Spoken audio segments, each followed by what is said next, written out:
NCERT பாடப்புத்தகங்களில் India, Bharat என இரு பெயர்களுமே பயன்படுத்தப்படும் என்று NCERT இயக்குநர் தினேஷ் பிரசாத் சக்லானி தெரிவித்துள்ளார்.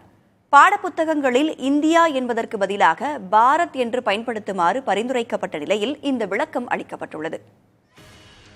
NCERT இயக்குநர் தினேஷ் பிரசாத் சாக்லானி PTI செய்தி நிறுவனத்துக்கு அளித்த பேட்டியில், பாட புத்தகங்களில் இந்தியா, பாரத் என்ற வார்த்தைகளை பயன்படுத்துவதில் NCERT-க்கு எந்த கருத்து முரணும் இல்லை என்று தெரிவித்துள்ளார். இரு சொற்பதங்களுமே பாட புத்தகங்களில் பயன்படுத்தப்படும் என்றும் தாங்கள் இந்த விவகாரத்துக்குள்ளேயே செல்லவில்லை என்றும் கூறியுள்ள தினேஷ் பிரசாத் சக்லானி, வரிகளில் எங்கு பொருத்தமாக இருக்கிறதோ அங்கு பாரத் அல்லது இந்தியா என்று பயன்படுத்தப்பட்டுள்ளதாக தெரிவித்தார்.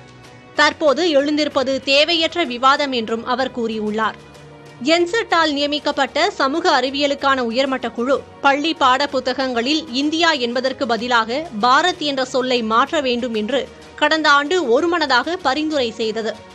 பாரத் என்பது மிகவும் பழமையான பெயர் என்றும், பாரத் என்ற பெயர் 7000 ஆண்டுகளுக்கு முற்பட்டதாக கருதப்படும் விஷ்ணு புராணத்திலேயே குறிப்பிடப்பட்டுள்ளதாக உயர்மட்ட குழுவின் தலைவர் ஐசக் கூறியுள்ளார். ஆயினும் உயர்மட்ட குழுவின் பரிந்துரைகளை ஏற்பது பற்றியும் செயல்படுத்துவது குறித்தும் NCERT எந்த முடிவும் எடுக்கவில்லை என்று அதன் இயக்குநர் தினேஷ் பிரசாத் சக்லானி கூறியுள்ளார்.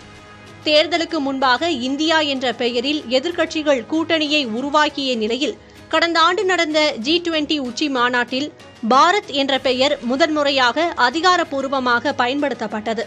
இந்திய குடியரசுத் தலைவர் என்பதற்கு பதிலாக பாரத குடியரசுத் தலைவர் என்று பயன்படுத்தப்பட்டது. அதன் பிறகு புது டெல்லியில் நடந்த உச்சி மாநாட்டிலும் பிரதமர் நரேந்திர மோடியின் பெயரில் இந்தியாவுக்கு பதிலாக பாரத் என்று பயன்படுத்தப்பட்டது.